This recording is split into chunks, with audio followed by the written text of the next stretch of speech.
Bom dia, queridos.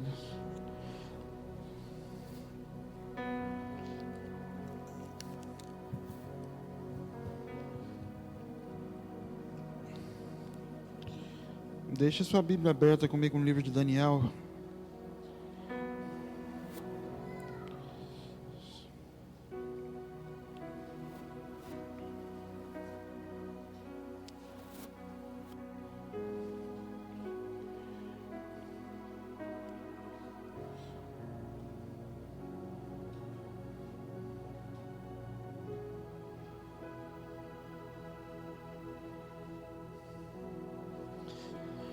E eu queria falar um pouquinho com vocês hoje a respeito de correção, do propósito da correção de Deus.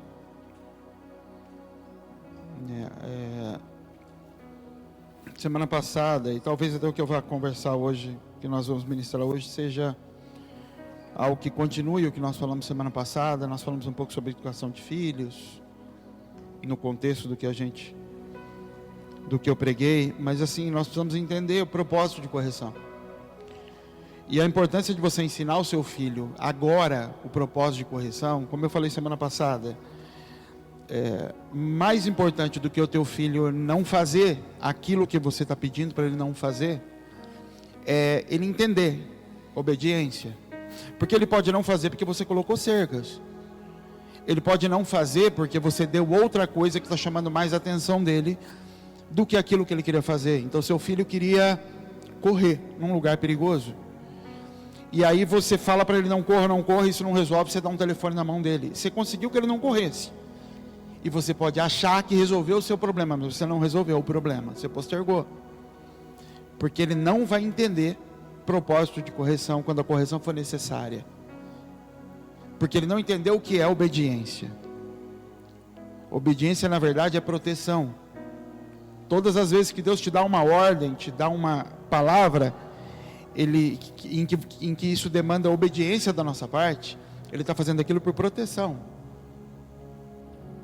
O Senhor diz: a terra eu dei aos filhos dos homens, os céus pertencem ao Senhor, mas a terra é dos filhos dos homens. Ele está dizendo: a terra é toda sua. Não precisa me perguntar o que você pode usar, o que você não pode eu vou te falar. Então o Senhor, Ele não fala de todas as árvores no jardim que o homem podia comer, Ele fala só da que não podia. O que Ele está dizendo com aquilo? É tudo teu. A correção, ela vem apenas para te alinhar nos pontos em que você não deve entrar. Ou seja, eu estou te protegendo de áreas em que você não deve entrar. É assim que você faz na tua casa. Você não apresenta para os teus filhos tudo que é permitido. Tudo é permitido. Você apresenta para ele o que é proibido, por motivos específicos. Motivos esses que na idade dele ele pode até nem compreender. E você nem vai, às vezes, perder tempo tentando explicar, porque entende que ele não tem idade para conseguir compreender. Você simplesmente libera a palavra: não faça. Por quê? Você não está querendo privá-lo de algo. Você está protegendo ele de algo. E o que é a correção da parte do Senhor? Correção é: nós nascemos do Senhor, Ele tem um propósito sobre a tua vida, e o propósito eterno é que a gente o manifeste. A correção nada mais é do que Ele vindo alinhar pontos na nossa vida. Ele vindo tocar e dizer: ó, tem áreas aqui que estão erradas. Isso é corrigir. Corrigir não é construir. Corrigir é arrumar uma parte que já foi construída de forma errada, de forma torta. Então, quando a Bíblia diz: não rejeiteis a correção do Todo-Poderoso, está dizendo: não rejeite quando a gente for, não endureça o seu coração quando o Senhor estiver te tocando, quando o Espírito estiver falando com você. Porque o propósito de Deus não é me destruir. O propósito do Senhor é me tornar parecido com Ele. Sempre vai ser isso. Sempre vai ser me empurrar para esse lugar. Esse lugar de me parecer com Ele. O propósito eterno do Senhor para todos nós é me parecer com Cristo. Não apenas nos aspectos morais, mas me parecer com Ele em todas as suas feições, em todas as suas manifestações. Até porque aspecto moral ele é relativo, querido. Eu posso me parecer com Jesus em alguns ambientes e em outros ambientes não ser julgado como Cristo, porque isso tem a ver com o ambiente onde eu estou inserido. Então até a tentativa da gente tentar se parecer com Jesus nesses aspectos de obediência, não obediência, de seguir, não seguir, ou seja, isso é totalmente relativo porque aqui nessa igreja você vai ser julgado como um filho de Deus, você vai ser julgado como alguém que está andando muito dentro do propósito, se você estiver fazendo tudo o que essa casa prega. Porém, se você for para outro lugar, em outra igreja, lá o julgamento vai ser outro. Você pode estar fazendo tudo que é feito aqui, e lá você não ser julgado da mesma forma. Porque essas manifestações morais, elas são relativas. O que nós precisamos entender é que quando esses parâmetros morais, do que é certo e errado, estão alinhados com os padrões do Senhor, isso vai atrair para fora manifestações que são absolutas em qualquer lugar onde você estiver. Ou seja, aqui a gente diz que esse jeito de criar filhos é o correto, esse jeito de se vestir é o correto, esse jeito de lidar com o seu dinheiro é o correto. Ponto. 3 pontos aqui. Você vai para uma outra igreja, lá é diferente. Quem é que está certo nisso? Onde que está certo? A frutificação é que testifica, a multiplicação é que testifica. Porque a frutificação tem a ver com os padrões de onde você está gerarem frutos. Então, por exemplo, eu começo a frutificar. Eu começo em mim a gerar coisas que o Miguel possa comer. Isso é frutificar. Agora, onde é que a gente apura de fato se esse padrão que a gente estabeleceu aqui, que dentro de nós a gente julga como fruto, mas na igreja lá do lado eles podem não achar que isso é fruto. Teus parentes, seus pais podem não achar que o que está saindo da tua vida é fruto. Eles podem olhar para eles e falar: isso não é fruto, isso é espinho. Porque para ele isso não tem valor. Você vai na África, tem coisas que eles comem e que eles julgam boas no que nasce, que para nós não seriam boas. Onde é que isso se encontra de uma forma que é inegável? Em que a gente fala, é Cristo. Quando eu extrapolo o aspecto moral, onde os aspectos morais e essa obediência a um padrão começa a gerar transformação nos outros, começa a entrar na vida dos outros, destruir padrões dos outros e estabelecer outros padrões que também frutificam lá. Isso é Cristo. Aí eu ultrapassei o ponto da religião. Entenda a religião como o conjunto de regras que varia de uma igreja para outra.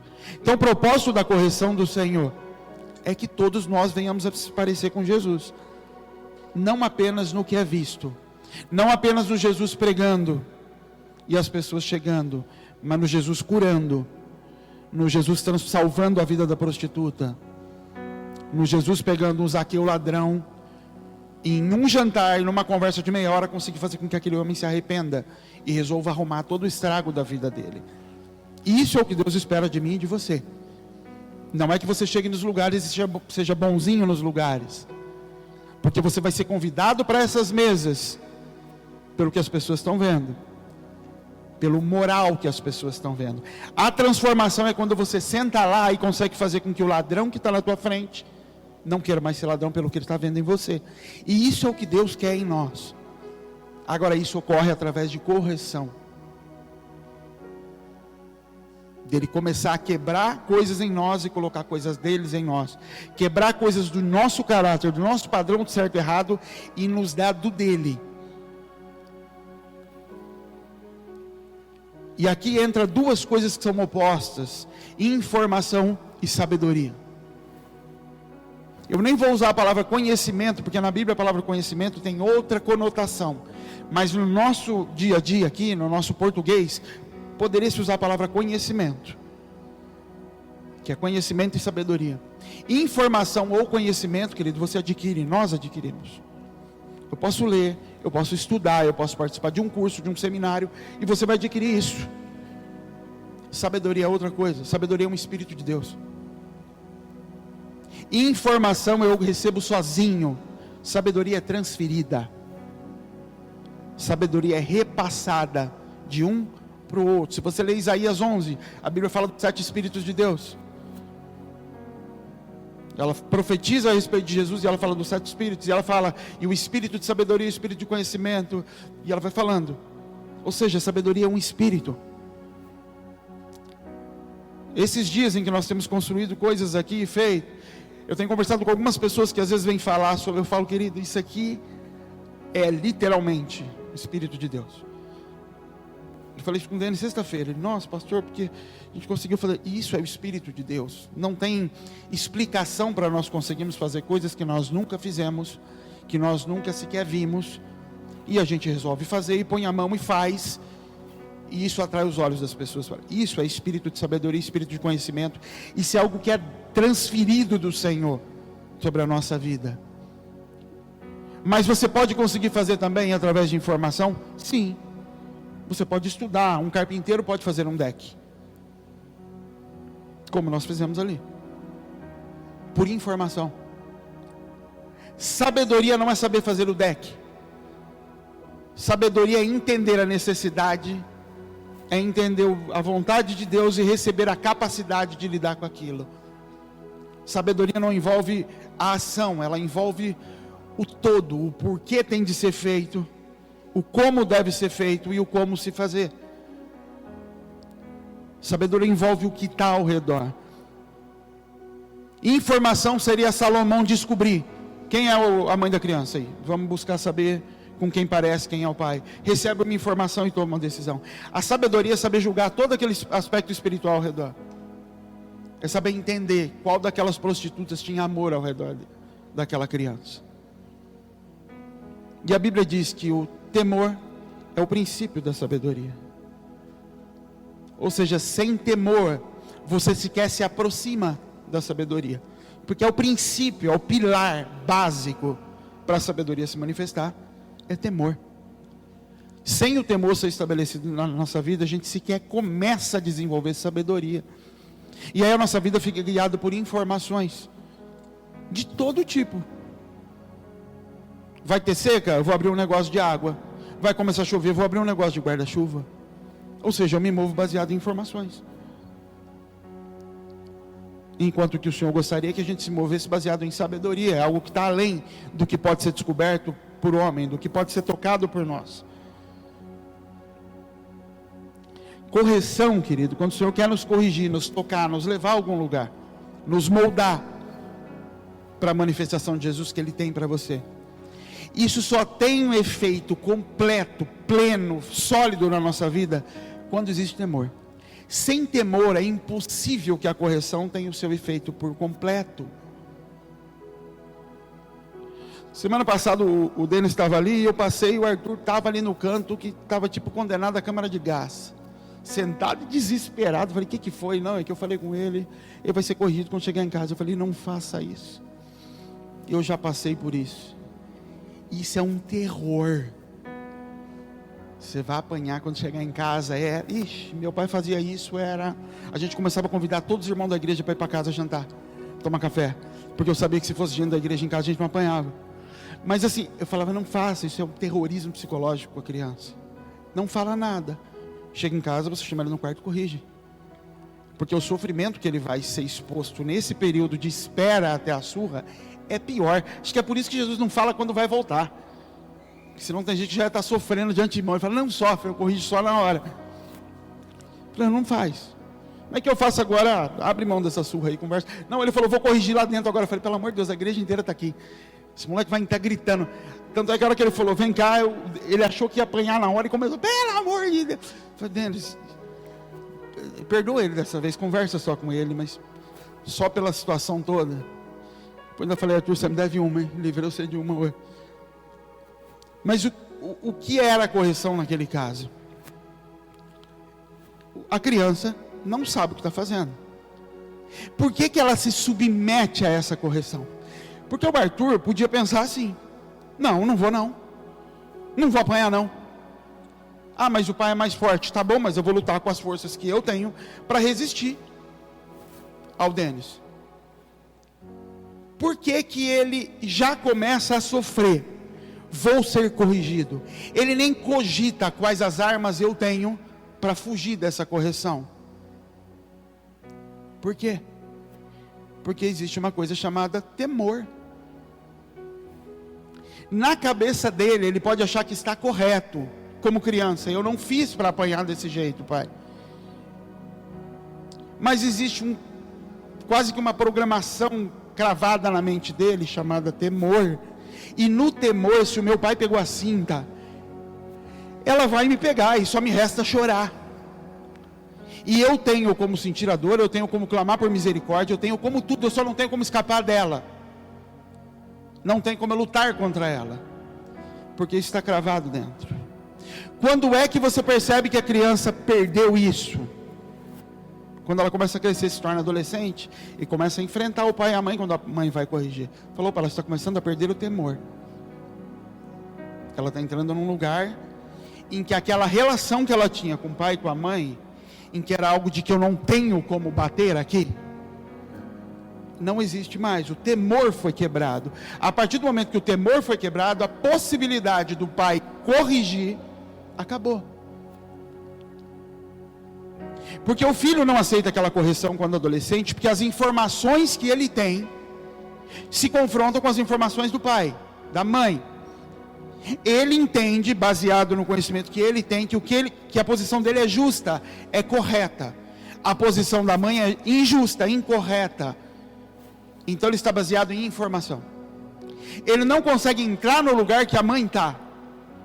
E eu estou partindo do princípio de uma mãe que ama, de uma mãe sábia, de uma mãe que fez a parte dela corretamente. Eu nem estou falando de cristianismo. Essa mãe vive num lugar de sabedoria, de ter conhecimento além do que o filho tem, de ter vivido coisas que o filho não viveu, de ter passado pelos 14 anos, de já ter tido as amizades que o filho teve, já ter perdido amigos, pelos tipos de amizade que a filha teve. A mãe vive nesse lugar de sabedoria, de vivência, de experiência. O filho vive de informação. O filho vive da informação que ele tem do amigo. O amigo é meu amigo, o amigo gosta de mim, está tudo certo. E aqui o filho confronta a informação dele com a sabedoria da mãe. Por isso, ele não consegue receber a sabedoria da mãe sobre ele. Ele não consegue ser coberto por essa sabedoria. E ele vai crescer baseado em informação. Ele vai ter que construir aprendizados e não receber transferência. O homem mais sábio que já existiu, ele recebeu com 20 anos de idade transferência do pai dele. Não foi baseado em informação toda a sabedoria de Salomão, tudo que Salomão conhecia. E não se trata apenas de algo espiritual. A Bíblia diz que Salomão conheceu sobre todas as ciências. Ele estudou astrologia, ele estudou astronomia, ele estudou geografia, botânica, ele estudou tudo, ele sabia sobre todas as coisas.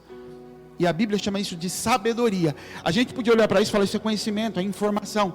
Não, isso é sabedoria, porque isso gera em nós o saber por que existe, saber de onde veio. Por que os homens não conseguem explicar a origem da humanidade, mas eles têm informações a respeito de tudo? Porque eles não têm temor.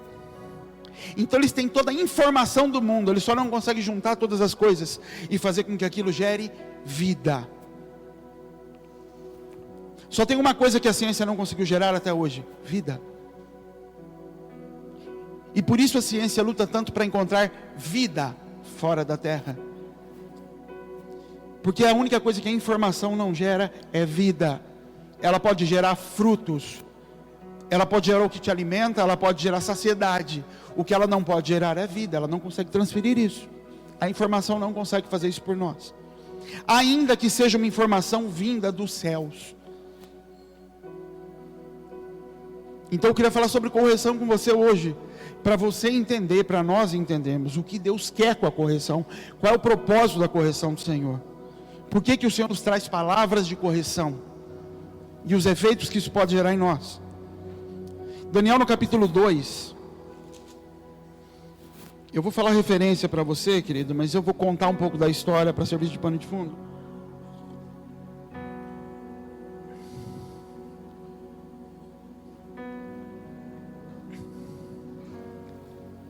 Verso 31.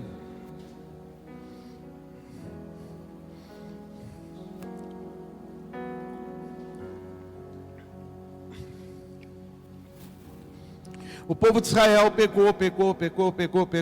Deus pegou todo aquele povo e mandou aquele povo cativo, preso na Babilônia. Lá eles podiam ter seu culto, eles podiam adorar a Deus, eles eram livres para trabalhar, para construir seus negócios, mas eles estavam numa terra que não era deles, e o rei daquela nação não era um rei deles, era um rei pagão, um homem pagão, um homem escolhido por Deus para cuidar, para guardar o seu povo. É como se Deus dissesse assim: olha, todos os pais que vieram sobre a vida de vocês, e pai aqui na figura de governo, fizeram errado, rei sobre rei, fez tudo errado, e quando o rei errava, ele conduzia todo o povo a errar.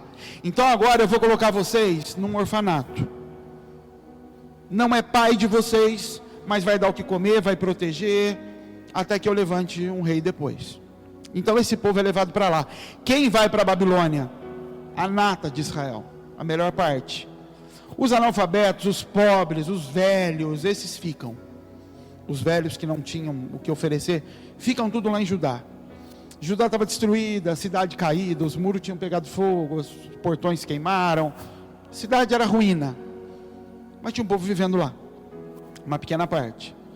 Mas o que tinha de bom estava na Babilônia. Quando eles chegam, Nabucodonosor, que era o governante da Babilônia, ainda fala assim: olha, ele pega de cada povo que ele conquista. Então imagina que aqui é a Babilônia, e aí Nabucodonosor conquiste o bairro lá de cima, o de lá, quando esses povos vêm, ele faz, só traz o que é bom de lá, não traz gente doente, gente para dar trabalho para a gente, traz gente que vai agregar ao que a gente quer construir. Isso é figura de igreja. Não traz os pobres, morador de rua, os mendigos, traz o que tem de bom para cá, os empresários que podem fazer. Isso era a Babilônia. A gente falou semana passada sobre Babilônia, figura de igreja. Isso é mais uma característica de Babilônia. Quando chegava, ele falava assim: separa para mim agora, no meio dessa turma nova que acabou de chegar, quem tem de sábio, os estudantes, os universitários, os engenheiros, separa essa turma para mim. Só que naquela época, ele estava falando sobre os sábios. Sábios eram videntes, astrólogos, profetas, o nome que a gente queira dar, que variava de povo para povo. No povo de Israel eram profetas, nos sírios seriam videntes, nos gregos seriam astrólogos, mas todos eles como pessoas que em algum lugar, seja na sua filosofia, ou seja na sua crença espiritual, tinham como atingir um lugar um pouco mais alto e trazer sabedoria, trazer conhecimento, a cúpula do rei na tomada de decisões. E aí eles olham para o povo de Israel e eles encontram 4 meninos lá: Daniel, Azarias, Misael e Misarias, sei lá, esqueci o nome do outro rapaz. 4 meninos, ele traz os 4, e esses 4 ficam, se consagram, e a história toda, fazem um jejum de 3 anos lá. Então você acha que a gente está fazendo jejum de 21 dias, você acha que está sofrendo, irmão? Passa 3 anos comendo batata e inhame, você vai ver o que é bom. E aí o rei tem um sonho que perturba o rei. O rei manda chamar os magos, e você imagina que ele mandou chamar os mais próximos, os mais velhos, porque Daniel não é chamado. E ele fala: olha, eu tive um sonho que me perturbou demais, e eu quero que vocês me falem o sonho e a interpretação. E aí os sábios falam para ele: ó rei que vive eternamente e tal, conte-nos o sonho e a gente te dá a interpretação. E o rei fala assim: ah, eu sei o que vocês estão querendo me enganar. Vocês estão querendo que eu fale o sonho para vocês? Aí vocês me falam qualquer coisa e eu tenho que acreditar que é. Eu falo: não, vocês vão me dizer o que eu sonhei e o que significa. E aí eles falam: não, mas o que você está pedindo é impossível, não tem homem na terra que possa revelar isso. E o rei estava tão perturbado com aquele sonho, que ele fala assim: então eu decreto uma lei agora, que toda a classe de sábios seja morta. Então todos esses sábios, engenheiros, filósofos, todos esses que eu falei para vocês, que estavam sendo preparados há alguns anos, todos, não só os que estavam aqui na frente, eu quero que você mate toda a classe de sábios da Babilônia. O que o rei estava fazendo com aquilo sem saber, ele estava decretando que toda a linhagem profética de Israel ia morrer, porque todos os profetas de Israel estavam naquele lugar. Eles poderiam não estar no mesmo lugar que Sadraque, Mesaque e Abednego, até porque esses 4 se destacaram, porque escolheram não comer na mesa do rei, por isso eles entraram nesse jejum doido. Mas não significa que só os 4 estavam servindo na classe de sábios, porque aí você imagina, você sai daqui, a gente é tudo levado para um outro país, para servir, e você chega lá, tem serviço desde limpar quintal, mas ele fala que tem alguém aí que tem algum tipo de talento? Aí a Lélia é veterinária, ela vai falar, não sou. Não, eu sou. Por quê? Porque isso vai me dar um serviço um pouco melhor, isso vai me tirar aqui de baixo, eu vou para um lugar de cima. Eu sou médica, oxe, eu vou ficar limpando o quintal aqui, se eu posso ir para um lugar um pouquinho melhor. Ou seja, todos os profetas, os sábios de Israel, quando chegaram, se apresentaram. O que você fazia lá? Era isso. Opa, você vem para essa categoria. O que o rei estava dizendo é: toda a linhagem profética de todas as nações vão morrer. Manda matar todo mundo. E o rei faz uma lei para que isso acontecesse. E esses reis adoravam fazer isso, né? Lei para matar todo mundo de um tipo ali. E aí quando Daniel fica sabendo, saiu uma lei, Daniel também ia morrer. Nem estava lá, mas também ia morrer. Daniel fala para Arioque, que era o guarda responsável por fazer a lei se cumprir. Ele estava comunicando o exército, comunicando as delegacias, os lugares, para começa a juntar os sábios aí, vamos matar todo mundo. Então esse homem ia destruir a linhagem profética de Israel, toda ela. A linhagem de Arão, linhagem de Samuel, todos os homens que vinham sendo preservados iriam morrer. Os tataravós de João Batista iam morrer. Todos esses homens. Aí Daniel fala, pede para o rei me dar um tempo, nós vamos falar com Deus. E Deus pode revelar essa coisa. E Arioque ganha um tempo ali. E Daniel junta os outros 3 e fala, vamos orar, para Deus falar com a gente, para Deus livrar toda a linhagem profética. E eles oram, e Daniel agradece a Deus, e vários versículos Daniel orando e agradecendo a Deus, porque Deus revelou para ele o que era isso. Vamos ler o texto aqui, querido. Verso 26, capítulo 2, verso 26. Respondeu o rei e disse a Daniel, cujo nome era Beltesazar, podes tu fazer-me saber o sonho que eu vi, a sua interpretação? Respondeu Daniel na presença do rei e disse, o segredo que o rei requer, nem sábios, nem astrólogos, nem magos, nem adivinhos o podem descobrir. Mas há um Deus nos céus, o qual revela os segredos. Ele, pois, fez saber ao rei Nabucodonosor o que há de ser no fim dos dias. Os teus sonhos e as visões da tua cabeça e da tua cama são estas. Verso 31. Tu, ó rei, estavas vendo, e eis aqui uma grande estátua. Essa estátua era grande, cujo esplendor era excelente, estava de pé diante de ti, e a sua vista era terrível. A cabeça daquela estátua era de ouro fino, seu peito e os seus braços de prata, o seu ventre e as suas coxas de cobre, as pernas de ferro, os pés em parte de ferro e em parte de barro.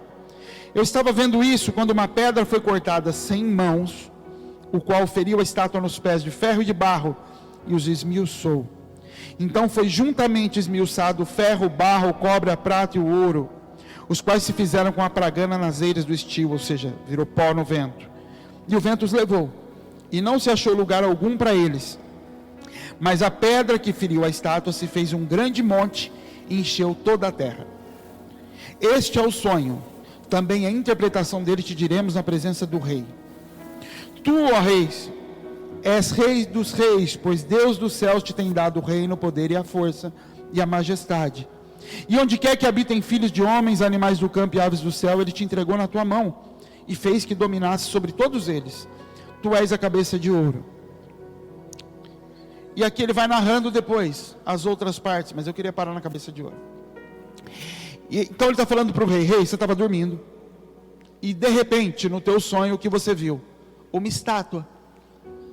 que tinha cabeça de ouro, peito de prata, as coxas eram de bronze, e os pés eram metade de barro, metade de ferro. E aí uma pedra de uma montanha, um cume de uma montanha foi cortado sem mãos, e ela rolou, deu no pé dessa estátua. Essa estátua caiu, virou pó, e o vento levou. E essa pedra que caiu, cresceu e virou um monte que encheu a terra inteira. Fala, esse é o sonho que você teve. Ele fala, agora eu vou dar a interpretação. A cabeça de ouro é você, rei. Nunca se viu um reinado como o teu. Você governa com ouro revestido sobre você. E o que Deus está dizendo com isso? Deus foi quem levantou Nabucodonosor. Era revestido de ouro. Não quer dizer que os outros reis não foram levantados por Deus, porque toda a autoridade vem dele.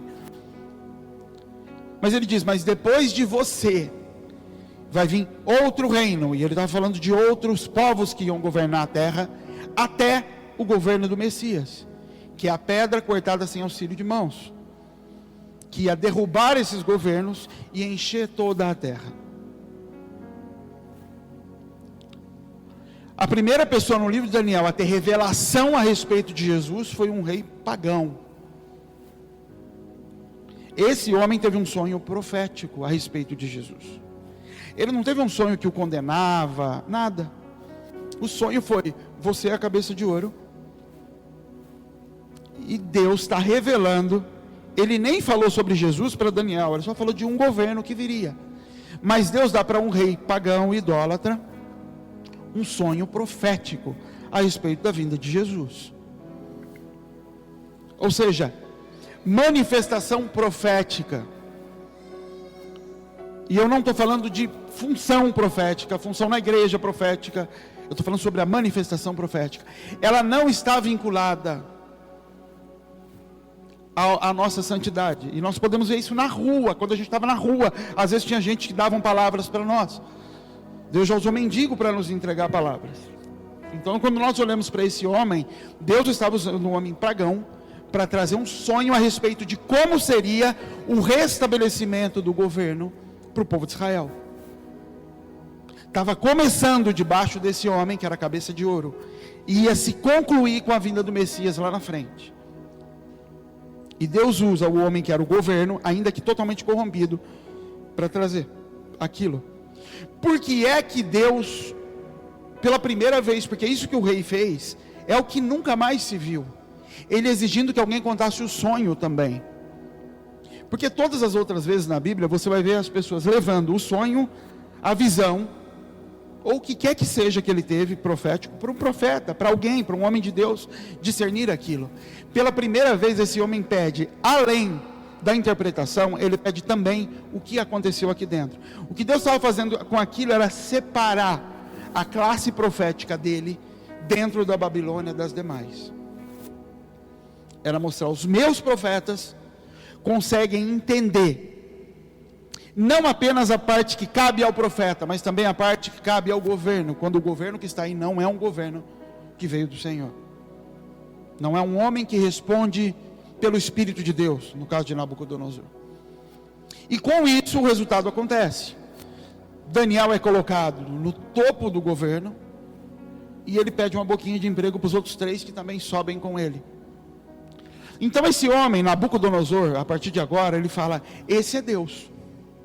Ele recebeu a profecia, e ele recebeu a interpretação da profecia. As duas coisas estão claras para ele. E com isso, os profetas de Deus sobem um degrau. O problema é que a falta de temor corrompe a profecia. Porque quando nós não tememos,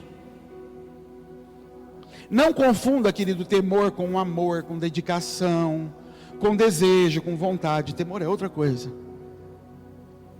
Porque a vontade, a dedicação, o desejo, tudo isso é motivado, pode ser motivado por alma, por vontades comuns, por propósitos comuns, por direções que nós queremos ir que se parecem com isso. Temor não tem a ver com isso. Temor é Jesus, eu não quero ir, mas eu vou. Temor é Jesus, eu não posso fazer nada que eu não vi o meu pai fazer. Temor é: eu estou com fome, mas eu não posso transformar pedra em pão. Temor é: eu não posso. Vocês lembram do Robocop? Eu lembro quando eu era moleque, tinha o Robocop. O Robocop matava os outros, acertava os tiros. Ele era o cara naqueles negócios. Mas ele tinha 3 leis de programação nele. Acho que uma era: não podia atirar em inocente. A outra, tinha uma outra que era: ele não podia atirar em alguém que era da empresa que fabricou ele. Estava na programação dele, ele era um robô. Então tinha um cara que era dono da empresa e que era bandido. E ele acertava o tiro em todo mundo, mas aí aquele homem estava lá segurando uma mulher e sequestrando uma mulher, ele tirava a arma e não conseguia. Ele falava: eu não posso. Aí a hora que ele tentava atirar, piscava na telinha dele lá, tipo um conflito: não posso. Aquilo ali é temor. Aquilo ali é: não vai, não pode. Aquilo é Davi com Saul, não dá. Mas ele quer te matar, mas não dá. Tem uma programação aqui dentro que não me deixa ir além disso. É uma barreira que vai além já. E uma coisa que Nabucodonosor não tinha era temor. E a falta de temor corrompe até a profecia. Esse homem recebe a palavra, recebe a interpretação da palavra. E uma coisa que a falta de temor faz com a gente, ela faz com que a gente fatie a profecia. Ele aceita a profecia, ele não aceita a interpretação. Mas vieram do mesmo lugar, não me importa, ele fatia. Sabe o que ele faz? Deus está dizendo para ele: você é a cabeça de ouro. Eu te coloquei como governo de tudo. Ele fala: yes, Deus, esse aí é Deus. Ó, pega esses meninos aí, bota tudo de chefe, tudo é de Deus. Mas a profecia diz que você é só a cabeça. Depois de você vai vir outro. Significa que a tua descendência não vai entrar nesse lugar. O peito não é de ouro, não são seus filhos que vão entrar. Vai vir outro depois de você. Fala: não, aí não. Mas a cabeça de ouro você aceitou? Lógico que aceitou. Tanto aceita que passa um tempo, ele manda construir uma estátua inteira de ouro. O que ele estava fazendo com aquilo, gente? Pouco tempo depois, Nabucodonosor manda erigir uma estátua toda de ouro. Ele estava dizendo assim: Deus foi quem disse que tinha uma estátua de ouro? Não, Deus não disse isso. Deus falou da estátua, falou da cabeça. Mas a estátua foi dada por Deus? Lógico que foi, essa é a profecia. O que ele estava dizendo é: eu concordo em parte com a profecia. Eu concordo com a parte da estátua. Eu concordo com a parte que a cabeça era de ouro, mas eu não concordo com a parte que o peito era de ferro, bronze, artelho, prata e a coisa toda. Essa parte eu não concordo. Então eu começo a construir paralelo, ignorando pedaços do que me foi trazido. Quem trouxe? O mesmo Deus, a mesma boca. Daniel falando tanto do que era, tanto do que sonhou, como do que ia acontecer, e como ia acontecer, e por que ia acontecer. Vai acontecer porque o Senhor vai estabelecer um reino lá na frente. Mas a falta de temor faz com que ele fatie isso.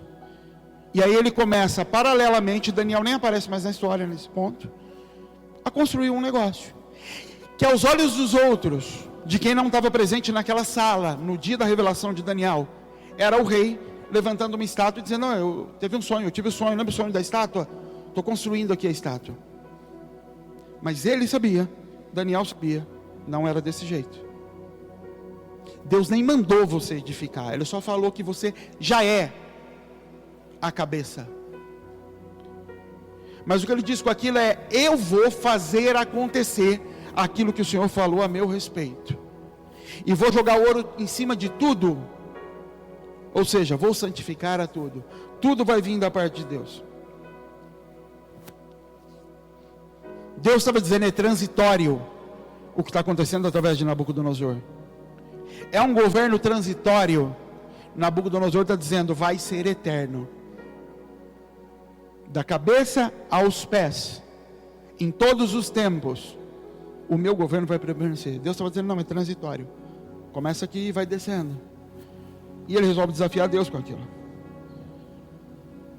Ele tenta tornar eterno o que Deus estava dizendo que era transitório. E com isso, o que ele está fazendo? Ele está destruindo a linhagem profética. Sem saber, Daniel, através da revelação que Deus deu, preserva a linhagem profética. Quando o rei Nabucodonosor levanta a estátua, ele faz uma lei: todo mundo se prostre a esse governo agora.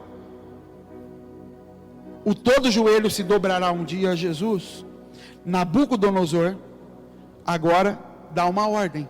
Não vai existir o governo eterno lá na frente. O governo é esse que eu estabeleci.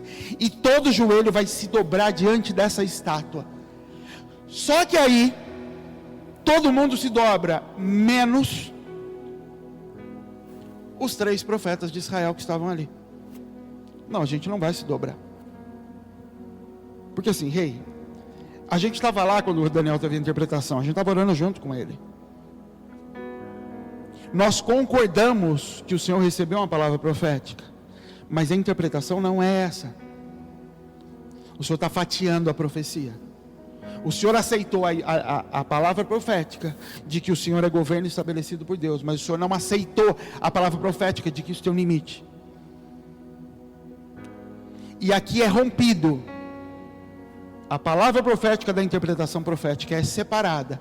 Como eles não se dobram, qual é a palavra do rei sobre a vida deles? Morram, matem os profetas. Eu quero a parte da profecia que me agrada. Todos os profetas que não entenderam lá atrás foram salvos por Daniel. Todos que se dobraram agora à interpretação do rei estavam salvos.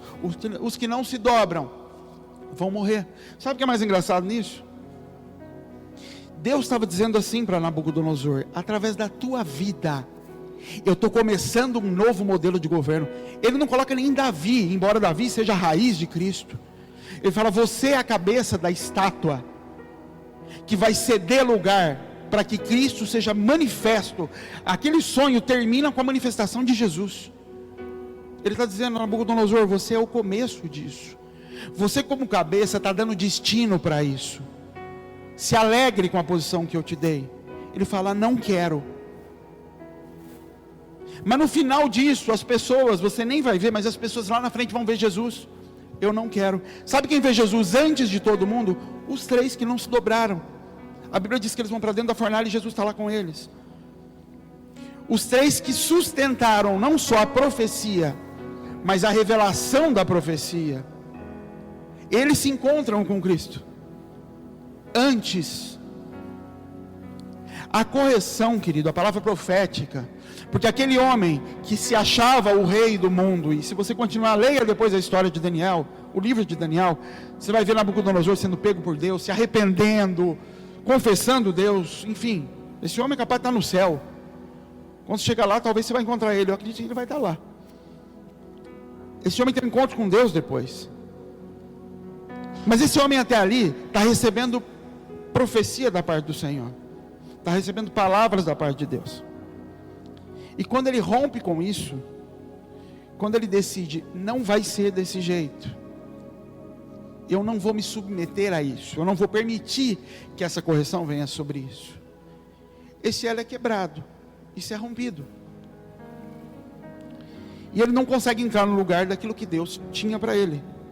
Ele não consegue liberar sobre os profetas, sobre aqueles que estavam debaixo dele, o que o Senhor tinha reservado para eles, inclusive para a própria vida dele. Porque ele podia ter sonho, ele podia ter tudo aquilo, ele não tinha era temor, querido. A condenação de morte daqueles meninos colocou eles em contato com Jesus antes de todos os outros, antes até do que a profecia. O que me mantém em posição de assimilar Deus, de assimilar os espíritos de Deus, e não de forma herética, espíritos, mas como Isaías 11, é temor, é estar prostrado e dobrado em todas as situações, nos lugares onde Ele me colocou. Porque nós não sabemos em quais desses lugares, em quais dessas situações, o Senhor tem algo para ser liberado sobre a minha vida naquele lugar. Você não sabe. Já teve lugares e situações onde eu passei, em que não eram lugares onde eu estava esperando alguma coisa, porque tem culto que você vai com expectativa. Quando começou o ministério, o Caio e a gente viajava para tudo quanto é lugar, quando falava que tinha gente que revelava as coisas. Ixi, tem a irmã prega em tal lugar, ela revela. Pega o carro e vai para lá, e vamos. E aí você ficava, ela passava do lado, você fazia quase com a cabeça assim, para ver se ela punha a mão na tua cabeça, para ver se vinha alguma coisa. Eu sei que vocês não sabem o que é isso, vocês não conhecem esse negócio. Porque a gente queria esse negócio, e nunca acontecia. E quando acontecia era carne pura. Depois você via, meu Deus, carne. E você estava em lugares totalmente despretensiosos, fazendo coisas que na tua cabeça não tinham nada a ver com receber algo do Senhor. E aqueles eram os lugares onde o Senhor trazia uma palavra. Ou seja, quem tinha pretensão de ser coroado rei era quem estava sentado na mesa com o pai junto com Samuel. Gente, imagina o seguinte, para trazer para os dias de hoje, para você entender. Nós estamos aqui. E aí, o Bolsonaro vai vir aqui. O pastor Luiz, alguém que a gente respeite. Aí eu falo assim para você, ô Robson, é o seguinte, ó. Hoje tem rua. Você tem que ir com o Mateus lá. O Mateus não pode estar sozinho lá. E vocês vão para lá e falam, pô, tô lá 5 anos, tantos anos, 7 anos, 10 anos. E no dia que vai ter um negócio diferente lá, eu vou para a rua. Eu falo, E aí tá todo mundo aqui. E fala, tá todo mundo? Não, tá, falta ninguém mais. Tem uns 2 que estão lá na rua, tudo, mas não dá nada não. Fala, não, manda chamar. E fala, justamente, ou seja, eu estou num lugar que aparentemente não é o lugar onde, não é a posição aonde algo vai ser gerado. E é justamente nesse lugar que Deus vai visitar e fala, não, é justamente dali que eu vou tirar. O que faria com que o Robson e o Mateus estivessem lá, felizes, sem murmuração, sem reclamar, cumprindo, justamente no dia que vai acontecer. Só tem uma coisa que faria isso: temor. Temor se o pai falou que é para estar aqui, é porque é para estar aqui. Amém. Vamos fazer bem. Só isso, não tem outro, não tem lógica. Na minha cabeça não tem lógica eu ir feliz para um lugar desse, sabendo que vai acontecer, que vai ter um negócio que eu esperei tanto tempo, que eu gostaria de estar. Eu, Jean, se não for por temor, não tem como. Eu posso até ir murmurando, reclamando, amargurado, mas não é, mas... Só isso, gente. Não tem lógica. Davi, esse homem, eu vou morrer sem entender como que era o coração desse homem. Em nome de Jesus, eu vou entender sim. Como? O cara quer matar ele, e ele fala, não toque nele. E quando alguém vem dar notícia para ele que o rei morreu, ele manda matar o cara. Fala, como é que você está se alegrando com a morte dele? Isso é louco. Na nossa cabeça, isso é louco. Não adianta dizer que a gente compreende. É louco. O nome disso é temor. O temor coloca Davi nos lugares em que ele precisa estar. Davi precisa estar lá cuidando daquelas ovelhas. Davi precisa estar lá levando comida para os irmãos que desprezam ele. Davi precisa estar nesses lugares. Os lugares em que Deus vai lapidando ele. E a única forma de eu entrar nos lugares onde Deus vai me lapidando é por temor. Porque na informação, fora da sabedoria, eu vou procurar lugares onde eu construo aquilo que eu entendo que é o plano de Deus. Onde eu estabeleço a estátua.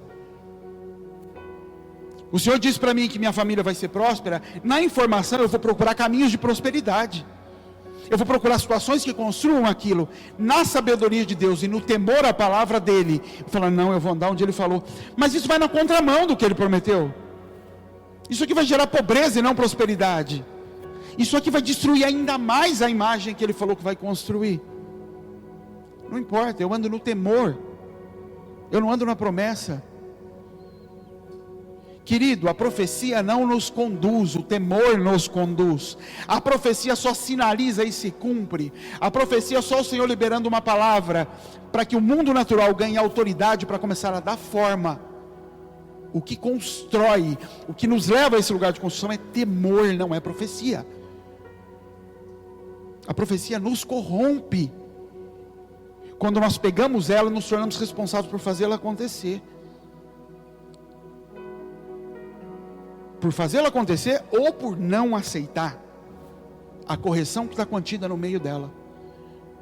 Porque profecia não vem apenas para sinalizar. Depende da igreja que você for, ela vem sempre para sinalizar. Eis que eu te vejo no meio de grandes dessa terra. Te vejo em lugares altos. Eu nunca vi, é isso que te digo, você vai se arrebentar. Só lugares grandes, com gente grande, lugares altos. Falou o povo que roda uma escada, é só lugar alto que vai. Não é isso a profecia. A profecia vem para correção. As cartas de Paulo são proféticas.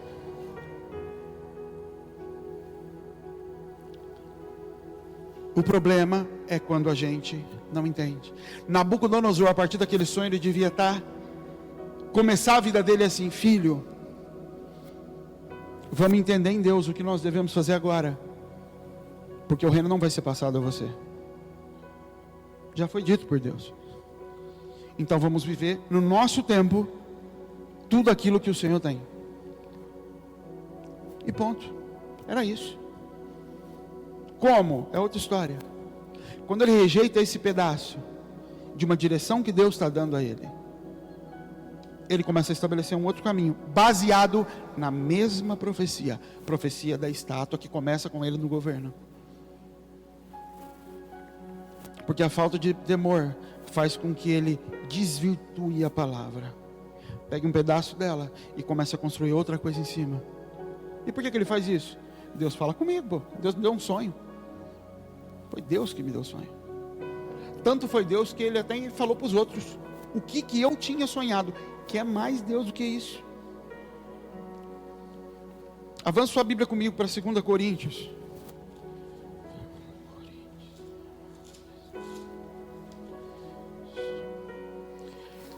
Capítulo 7.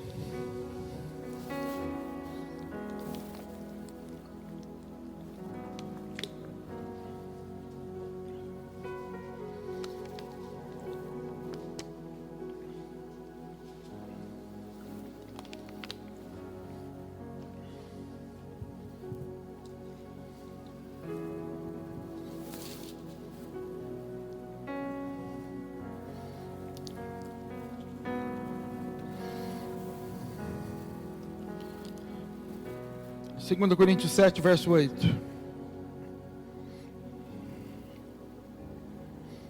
Paulo, querido, está mandando a segunda carta para a igreja de Corinto. E a primeira carta, se você ler, é paulada. É Paulo batendo muito neles.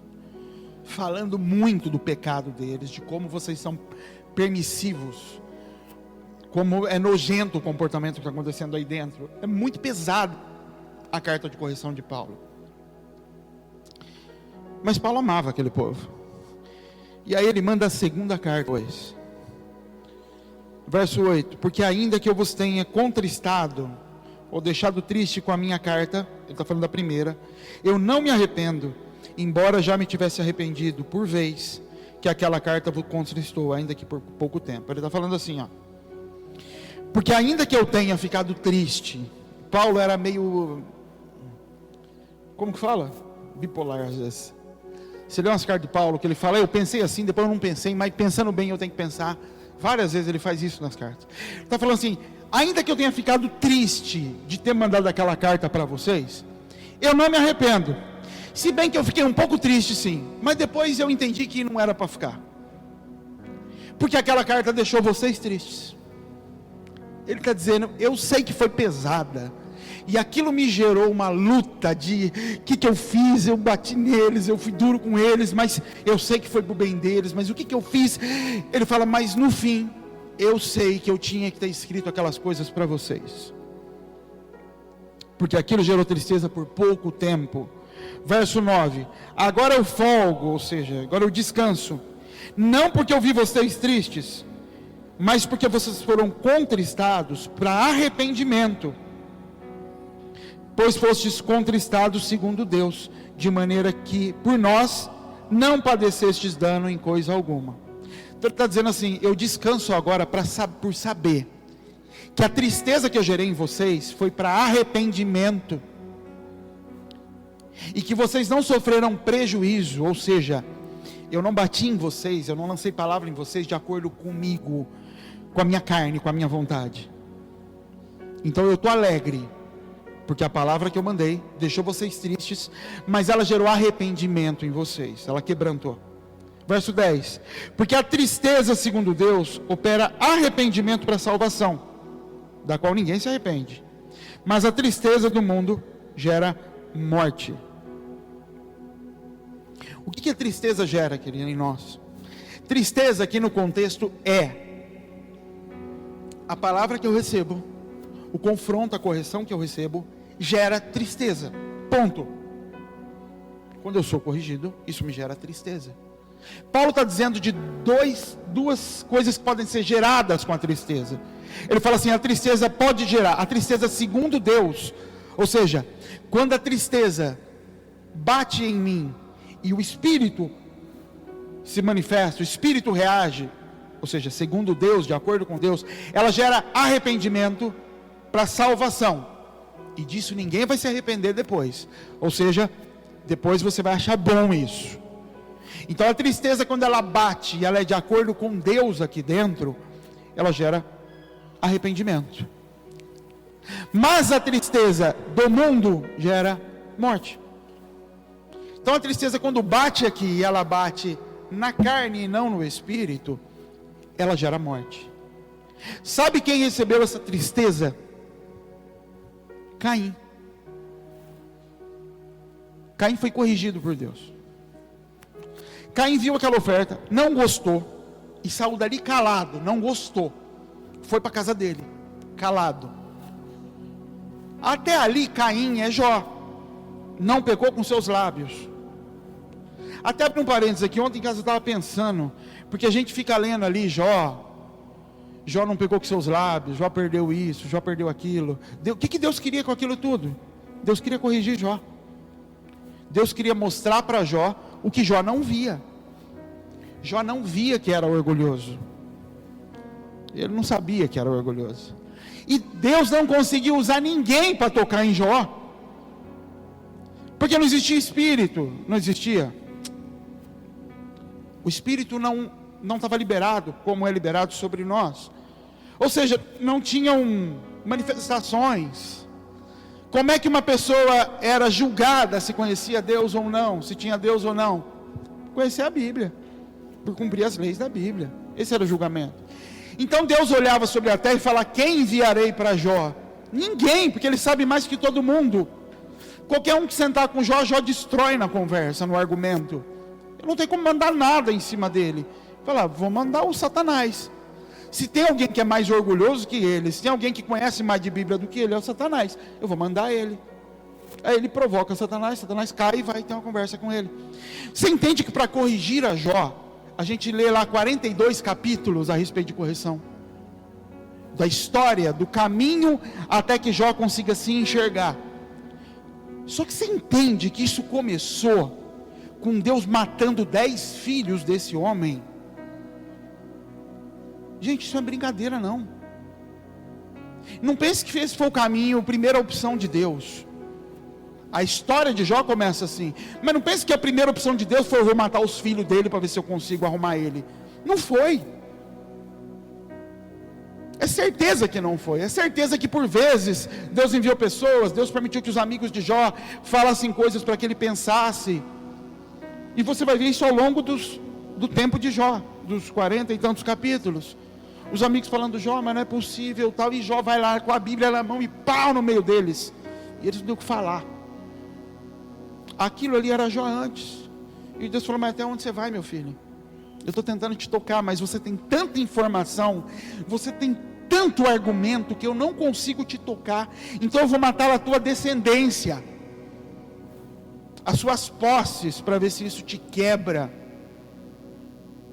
para ver se eu consigo entrar por dentro dessa carapaça que você tem, dessa armadura que você tem, e tocar em você. Você entende a que ponto chega a correção de Deus? E tudo que Deus queria no final era Jó olhando para si, falando: eu não te conheço, eu nunca te conheci, eu te conhecia de ouvir falar, eu te conhecia de informação. Tudo que Deus queria era alinhar Jó. Agora, para isso, Deus tem que matar toda a descendência de Jó.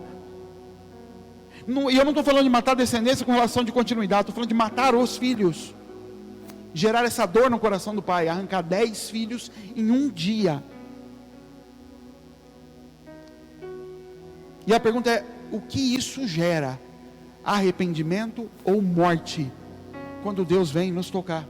e nos corrigir. No caso de Nabucodonosor, isso gera morte. Morte dos profetas.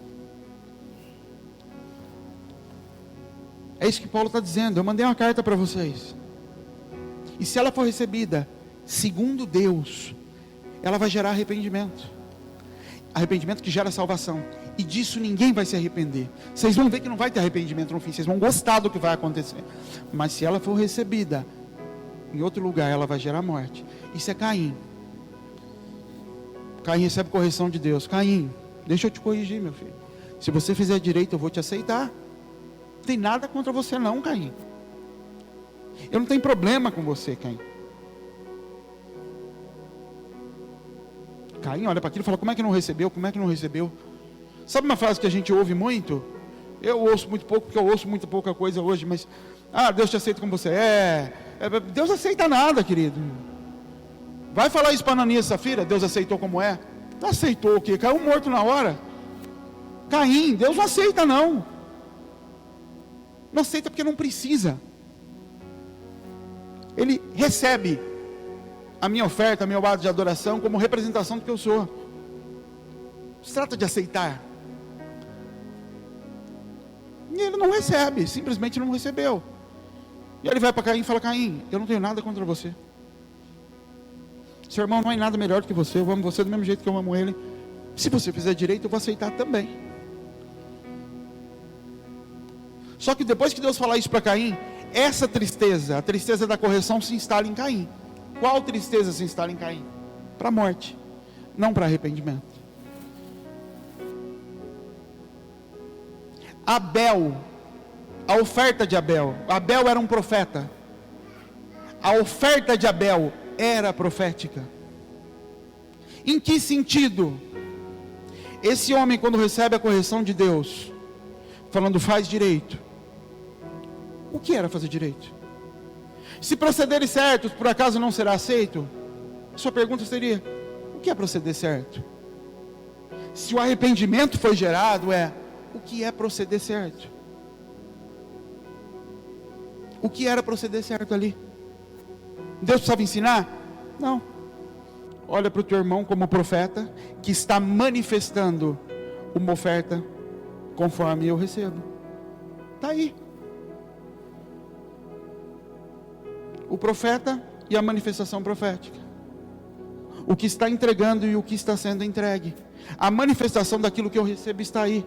Olha para ele. Agora você entende como isso é difícil para aquele homem. Ele já foi rejeitado. E aí tem todo o histórico de Caim e Abel, que a gente não vai voltar nisso, mas o negócio do irmão, o irmão mais novo trabalha menos, aquela história toda. A oferta dele foi aceita, a minha não. Como que é o certo Deus? Deus fala, não, vai perguntar para o teu irmão. Mas nunca que eu vou. Eu já não concordo, eu já acho que ele está errado, eu já quero matar ele, eu já não quero olhar na cara dele, e ainda tenho que ir lá copiar o modelo dele. É isso. Está ali a manifestação correta. Isso é a carta de Paulo. Aceitam Paulo como o apóstolo, o profeta sobre a vida deles. Tem que receber a carta de Paulo. Ou seja, a correção de Deus, do próprio Deus sobre Caim, era para gerar arrependimento ou morte. Ela gera o quê? Morte de quem? Do profeta. Ela mata aquele que vem demonstrar a forma correta do que Deus queria para ele. Porque o que é profeta, querido? O que é profecia? E de novo, esqueça só hoje a ideia do profeta ou profecia como figura ministerial. Entra no âmbito de todos podem profetizar. O que é profeta ou profecia? É a revelação daquilo que está oculto. Pertence ao Senhor. Se ainda não está claro, nós dependemos da profecia para que Ele traga. Nós tivemos isso aqui, e para quem nunca tinha presenciado essa forma de se mover, há 2 semanas atrás, 1 semana. O Senhor mandou a gente para a África, eu entendo isso. Aí tem um sonho, que parece que não é. Não, vamos orar, porque tem que entender esse negócio. Aí Deus veio aqui aquele dia e falou, não falou nomes, mas falou, só vai 2 pessoas, eu já entendi, então já sei quem são os 2, amém. E Abel não veio aquele dia. Aí eu saí daqui, cheguei em casa, era tarde já, e eu converso muito pouco com a Bel sobre o que acontece na igreja. Pouco. Não quero levar a igreja para dentro de casa. Enfim, chegou no outro dia, eu saí cedo e vim para a igreja. Então a gente nem conversou sobre a oração. Ela estava dormindo, acho, até quando eu cheguei. Aí no outro dia eu estava aqui na igreja, ela mandou uma mensagem. Acho que na hora do almoço eu fui ver no fim da tarde, porque eu estava trabalhando lá. A mensagem era assim: Jean, eu acho que é para vocês irem sim, mas não é para ir todo mundo. Aí eu mandei risada para ela, falei, depois eu te conto. Ou seja, isso é profecia. É o Senhor ir soprando e trazendo as informações, e as coisas vão testificando, e você encontra o lugar. Ou seja, é o Senhor trazendo correção a um rumo, a algo que estava sendo feito, e Ele vai, não é por aqui. Ele vai refinando a palavra que é dada ao governo, Ele vai alinhando as coisas. Então eles recebem do pai e da mãe o entendimento. Nós fazemos ofertas a Deus. Caim e Abel. O entendimento de Caim está corrompido. Está todo corrompido, e muito provavelmente por causa do pai, do trabalho pesado. E o Senhor vem em profecia, trazer do que está oculto. Se você fizer correto, eu vou receber. Eu não vou receber a oferta. Se você oferecer a oferta correta, eu vou te receber. Se fizeres corretamente, você será aceito. Porque quando você não entrega a sua oferta corretamente, você não é aceito. Porque o Senhor não recebe a oferta, Ele recebe você. Ele não recebe o seu trabalho, a sua obediência, o seu ato de sacrifício, Ele recebe você. Semana passada eu falei sobre isso. Quando você oferta o que quer que seja, dinheiro, trabalho, é você quem está colocado em cima daquela bandeja. Por isso você olhar para aquilo e falar, isso aqui me representa. Por isso a oferta é aceita de acordo com quem está dando. Por isso que 2 moedas de viúva é uma vida, é o sustento lançado na bandeja. 2 moedas do cristiano é migalha. Cheira empresário, de onde é sair? Você entende como o Senhor mede as coisas? Ele mede pessoas, Ele não mede dinheiro. Obediência, Ele mede dessa mesma forma. Por isso que Deus, quando lança as leis, no Velho Testamento Ele fala, mulher, o homem, se fizer um voto e quebrar, era melhor não ter feito. É abominável, não quebre o seu voto.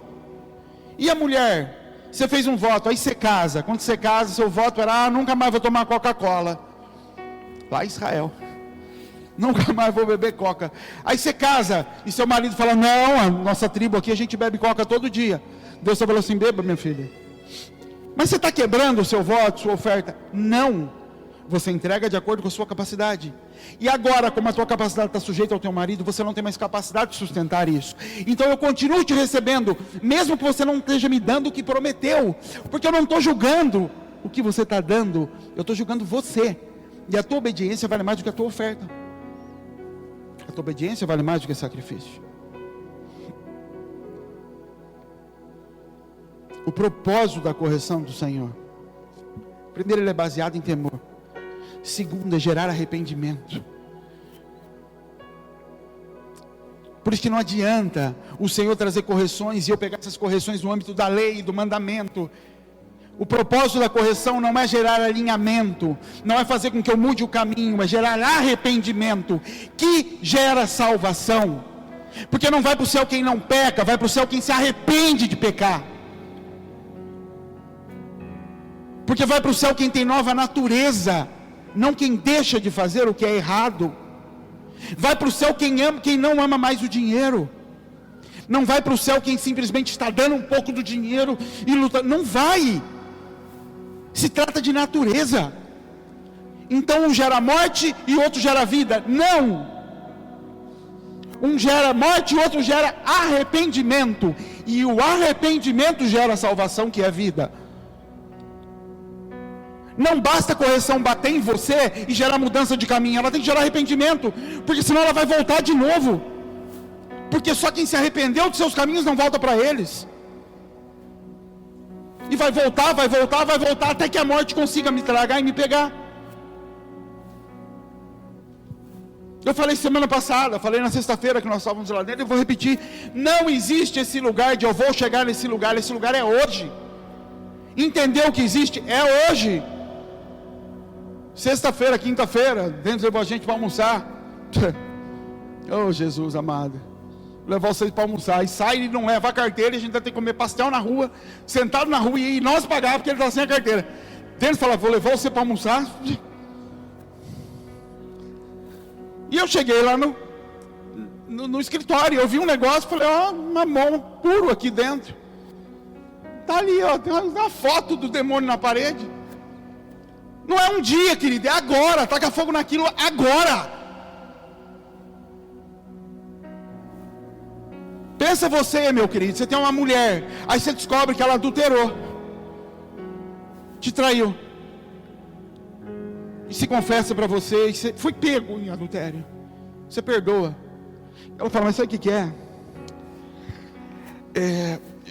Eu vou me livrar disso. Mas o que você quer dizer com isso? Não, é que eu ainda vou continuar tendo um caso. Eu ainda não consigo ficar sem, eu ainda devo satisfações. Eu tenho viagem marcada com ele e tudo, mas eu vou me livrar disso, te prometo. Fala, minha filha, rapariga, já não é mais arrependimento. Você entende? A gente fica andando num lugar de... O que a gente precisa para se livrar daquilo que já foi rasgado diante dos nossos olhos? O que a gente está esperando? Porque eu posso... Volta a sua Bíblia comigo para Coríntios capítulo 3, essa mesma carta.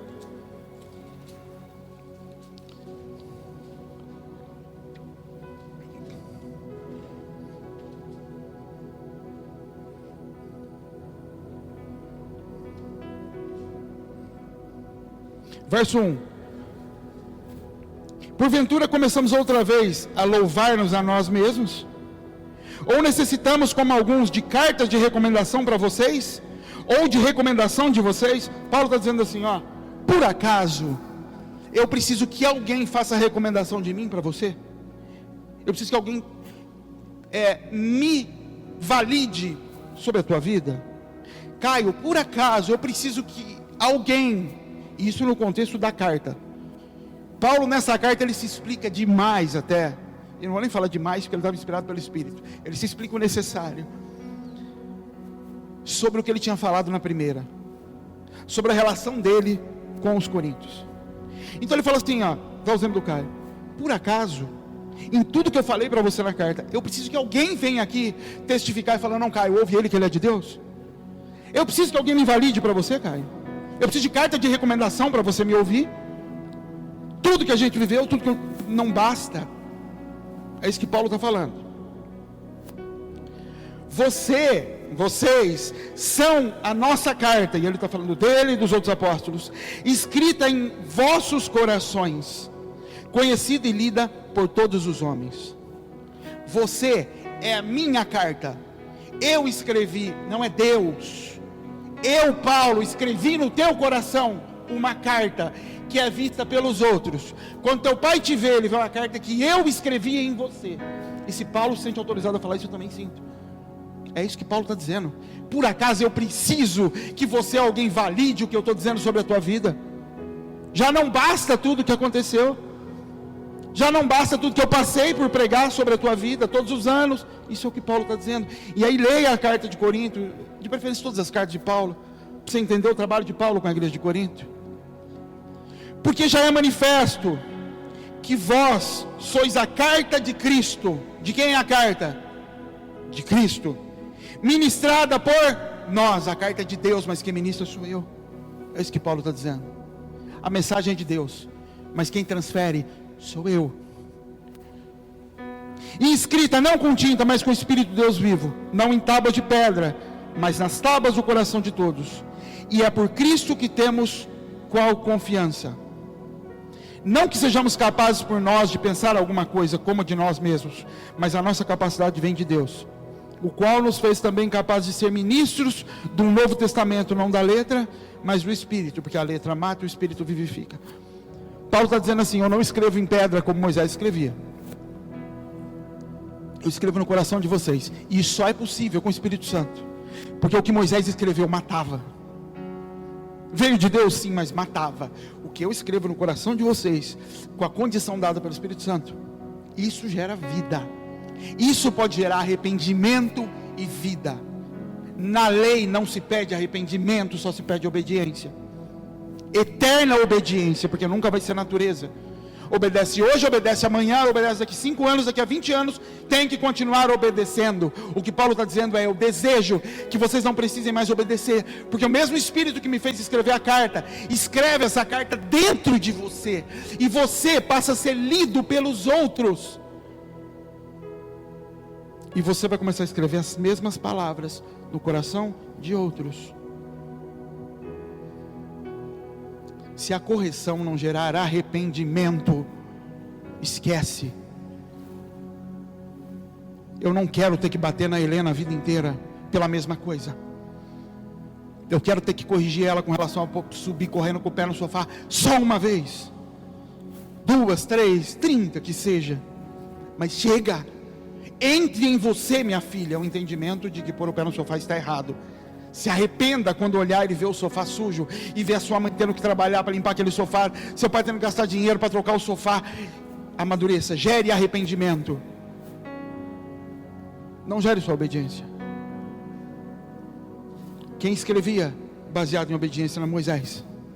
A obediência para nos conduzir a esse lugar, de que a gente seja, ou nós vamos passar uma vida constantemente nos lamentando pelas mesmas coisas, os mesmos erros, os mesmos problemas, até o ponto em que a gente distorce, separa o profeta da profecia, e começamos a tentar construir uma nova história em cima daquilo que foi manifesto por Deus, que realmente é verdadeiro.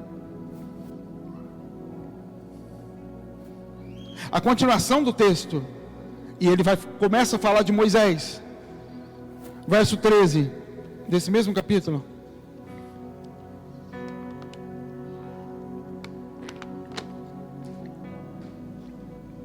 E não somos como Moisés, que colocava um véu sobre a sua face, para que os filhos de Israel não olhassem firmemente para o fim daquilo que era transitório, mas os seus sentidos foram endurecidos, porque até hoje o mesmo véu está por levantar na lição do Velho Testamento, o qual foi por Cristo abolido.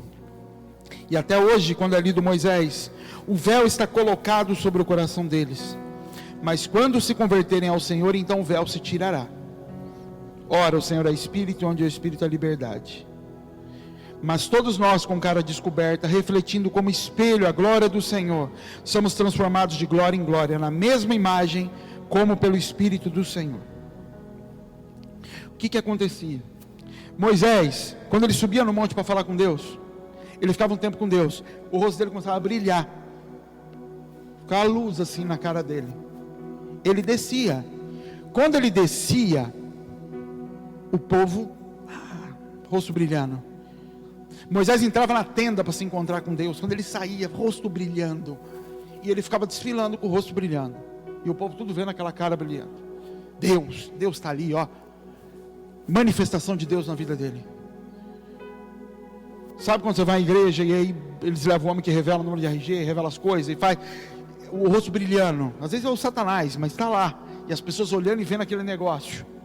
Quando a manifestação acabava, Moisés era carne, ele voltava a ser carne, o rosto dele parava de brilhar, ele voltava a ser só um homem. O que Moisés fazia? Ele pegava um véu, um pano, colocava no rosto e cobria, para que ninguém visse que a glória não estava mais ali.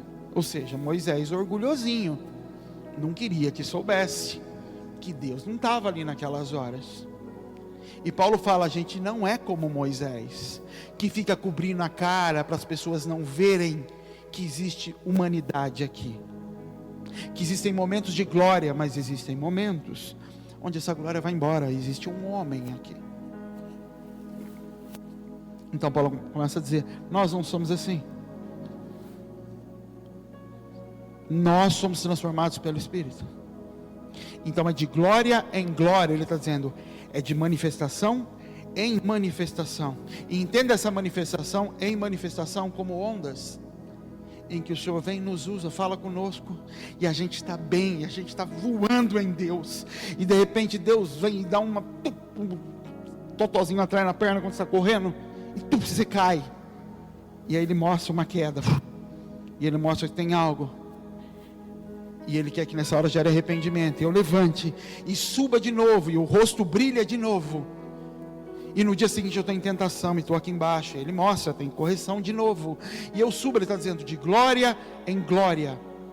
É de picos, de lugares em lugares, de momentos em momentos, nós vamos sendo transformados à imagem dele. Não é como Moisés, que estava tentando mostrar o tempo todo que tinha a imagem no rosto.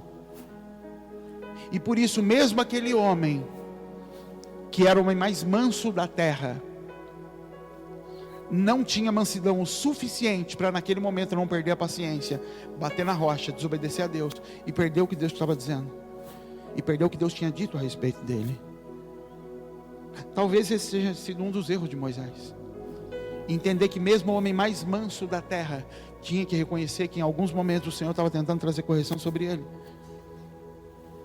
que em alguns momentos outras pessoas, que ele sabia e que Deus já tinha dito que eram menores do que ele, iam ver que aquela glória não era para sempre, que ela não era eterna, que ela ia e vinha, ela ia e vinha. O problema é quando ela vai e nós somos desmascarados, como Caim foi desmascarado. Qual é o caminho que a gente toma?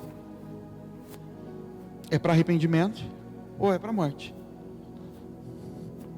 Para a morte não é me matar, para a morte é mandar matar os profetas. Manda para o fogo, manda para a condenação eterna. Eles é que são do diabo. A minha estátua é a imagem de Deus. O ídolo que eu construí é a imagem de Deus. Eles são condenados ao fogo, que é a figura de condenação no inferno. Os profetas é que estão errados. Os profetas é que são do diabo. As palavras proféticas é que são do diabo. E na verdade nessa hora Deus fala, não, Jesus está lá no meio do fogo. Jesus está lá, é nesse lugar que você acha que é o inferno. Esse é o lugar que você deveria estar também. Amém, queridos? Vamos orar, queridos. Isso é uma coisa que a gente já falou muito aqui, querido, e que é eterno. Tudo volta para esse mesmo lugar. Tudo volta para o lugar de paternidade. A maior dificuldade que nós temos de entender correção é porque nós não entendemos o que é ser filho. Como é do exemplo do Arthur. Para o filho a correção é natural. Ela é dolorida, ela é cansativa, ela é qualquer coisa, mas ela é natural, ela faz parte. Ele entende que ele não tem saída. Ele chora lá no canto, ele esperneia, ele faz escândalo, mas ele não sai correndo. Eu vou fugir do portão. Você imagina o Arthur saindo correndo pelo portão? Eu vou embora. Ele não conhece outro lugar de abrigo, ele não conhece outra vida, mas ali eu vou apanhar, mas é o que tem. Isso é a cabeça do filho pequeno, criança. Não existe outro lugar. Por isso uma criança que é abusada em casa, porque ela não foge, ela é espancada todo dia, porque não foge, ela não conhece outro ambiente. Ali é pai, ali é a casa do pai. Quando nós não temos isso arrumado na nossa vida, não adianta a gente querer tratar de correção. A correção vem depois da formação de filhos. São etapas que, se não foram arrumadas no começo, não adianta. Vai ficar dando muito em ponta de faca, não vai arrumar. Vamos tentar absorver isso com a cabeça, não vai funcionar. Porque correção não toca na identidade, correção toca na forma. A cinta, o chinelo não tenta humilhar quem a criança é, tenta bater na carne, gerador na carne, não em quem ela é. Por isso que ela acaba de ser corrigida e logo depois ela está junto do mesmo jeito, não tem rejeição. Não, foi só uma correção na tua carne, não em quem você é. Se a identidade não foi arrumada na tua vida, quando a correção tiver que vir, esquece, ela não vai ter efeito. Por isso que em todo momento Paulo está falando, escrevi como a filhos, vocês são meus filhos, eu gravei no coração de vocês. Se esse princípio não é estabelecido, não tem como trabalhar o outro, não tem, gente. Esquece, é loucura. Deus na carta de Efésios, para a igreja de Éfeso, está falando de amor. Ele fala, ó, tem problema assim, assim, assim. Volta onde? No amor? Não, volta onde você caiu. Você abandonou o amor, então volta no amor? Não, volta onde você caiu. Onde começou a história do amor. Semana a Cássia mandou um negócio para mim. Eu fui falando, Deus, eu preciso ser mais manso às vezes, viu? Tadinha, eu não fui grosso, mas ela mandou um post do Instagram que ela leu, e que era alguma coisa de fundação, e que era de uma moça aí, evangélica. Ela mandou e falou: pastor, eu fui ler isso aqui, eu li, e agora eu não sei quantas vezes eu vou ter que ler, até me entender, minha cabeça está fritando. Eu falei: talvez você não devesse ter lido nenhuma. Aí não tinha problema. Mas falava sobre fundação. Eu vi, a hora que ela mandou, eu li a chamada. Era o confronto ali, a comparação entre fundamento e acabamento de uma casa. E eu pensei um pouco nisso essa semana. O problema é que a nossa casa balança. E ao invés da gente parar, para toda a obra. Para e abre os buracos da fundação aqui, porque ela está balançando. Caiu o reboco porque ela balançou. Ao invés de eu parar tudo e falar: vamos escavar. Meu Deus, mas agora que a casa está quase acabando, não, vamos escavar. Tem que ir lá no fundo, achar onde esses fundamentos não estão na rocha. Porque se está balançando é porque não está na rocha. A Bíblia fala isso. Não está na natureza de Jesus, não está firmado lá, porque senão não balançava. Ou não rompia. A Bíblia fala: o que é abalável se tornaria inabalável. Não sabe o que a gente faz? Vamos repor o reboco. Deu umas rachaduras, vamos arrumar as rachaduras, vamos pintar de novo, vamos deixar bela de novo. E a gente volta a trabalhar no acabamento. Querido, deixa eu te falar. É anual aquelas chuvas. Aquela parábola do homem que construiu sobre a rocha. Se você estudar, tem umas áreas em Israel que não se constroem. Porque elas são planas, a terra é macia, perfeita para construir. Mas sabe por que ela é perfeita para construir? Por que ela é plana e a terra é macia? Porque quando tem época de chuva em Israel, todos aqueles montes que cercam, a água corre lá de cima, e ela desce, ela faz uma enxurrada naquele lugar, e ela leva toda aquela areia que está ali, arrasta tudo como enxurrada, e deixa novos rastros de areia. Por isso que a Bíblia fala: ele não constrói ali na areia, porque essa areia, quando vier a chuva do ano que vem, ela vai embora, vai ser arrastada. Ele escava e vai lá na rocha, porque aquela rocha vai continuar. Esse é o problema de você ficar reformando casa. Eu vou virar para você e falar: só para te falar, viu, a temporada de chuva pode até demorar, mas ela vai chegar de novo, vai cair de novo, no mesmo lugar, no mesmo ponto, porque as fundações não foram colocadas. Então você pode continuar construindo, a gente pode ficar reformando casa, tampando trinca. A gente tem que voltar lá atrás, na fundação. Vai atrasar? Pode ser, mas talvez já esteja muito atrasado. Ou vamos ficar tentando tapar com reboco. Precisa voltar lá atrás, querido. Voltar, pegar tudo que Deus já falou, pegar todas as palavras. Não, Deus não escreveu isso à toa, gente. Tem uma frase na Bíblia que tem as coisas que Deus escreve, fala: para quê? Não desprezeis as profecias. Quem aqui despreza a profecia? Você fala: você está louco, eu quero recebê-las. Mas Deus tem que falar: não desprezei. A gente despreza. Nós não desprezamos aquelas gerais. Vou te fazer isso, vou te fazer aquilo. Tem problema, tem as pequenininhas. Por isso que sonho para mim é um negócio que sonhou. Eu falo: epa, peraí. Eles ficam aqui, ó. É como se eles ficassem, sabe, janelinha aberta no computador, que você não fecha, você não vai ver agora, mas você não fecha. Fala: deixa aberta aqui que eu preciso voltar nesse negócio. Sonho para mim na minha vida é isso. Opa, tem uma janelinha aberta aqui. O que é? Não sei. Eu tenho para mim, Deus queira que eu esteja errado, mas eu já falei para o Caio. Eu tenho para mim que, se brincar, a gente vai ser até preso nessa viagem. Mas fácil não vai, no mínimo não vai ser fácil, vai ser muito difícil. Vai ser a pior. Eu falo: Caio, não espante se não ameaçar a prender nós lá. Eu não sei. Então quando ele fala: pô, você está ansioso com a viagem? Eu falei: nem um pouco. Falei para Bel ontem: nem um pouco. Eu vou porque eu entendo que Deus tem propósito, Ele vai fazer. Igual Paulo entrando naquela viagem para Roma e falando: não, gente, o barco vai aí, vai ser difícil a viagem, viu? Ninguém vai morrer. Eu falei: é isso aí, vamos lá. Vamos desfrutar do que der. Por quê? Porque tem umas palavrinhas no ar aí. As janelinhas estão abertas. Eu não entendi plenamente o que elas significam, sonho que ela teve, outras coisas que Deus me falou. Eu não tenho plenitude do que são, mas não foi à toa. Deus não deu a palavra à toa. Tem coisa, e se eu desprezá-las, eu posso no momento certo não estar atento para corrigir nas coisas que o Senhor falou. Não despreze as profecias, todas elas têm um propósito de edificação, de correção, de direção. Guarda o que Deus fala, retenha o que é bom, e o que é bom não é o que é agradável, é o que é bom, o que é verdadeiro. Julgue a todas elas, porque é isso, o que é aquilo. Entenda que tudo é profético, tudo fala, tudo ao teu redor fala. Para mim, as plantas lá da minha casa falam, o mato lá de fora fala, as coisas falam.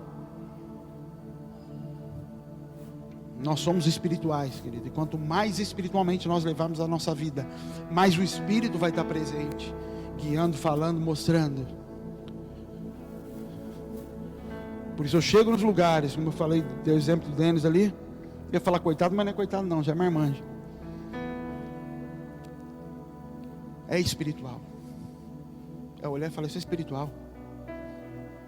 Se eu digo que o Espírito governa o lugar, se quando as crianças vêm aqui e começam a dançar, se quando a Heloísa tem um sonho, e a gente fala, nossa, a Heloísa teve um sonho uns tempos atrás aí, e meu Deus, é profecia, tá bom. Se quando ela profetiza, a gente fala que é o Espírito Santo, porque quando ela se rebela, não fala que é um espírito de Jezabel em cima dela. Por que nós não agimos assim? Nós somos guiados por espíritos, e na inocência uma criança pode se permitir ser guiada por isso.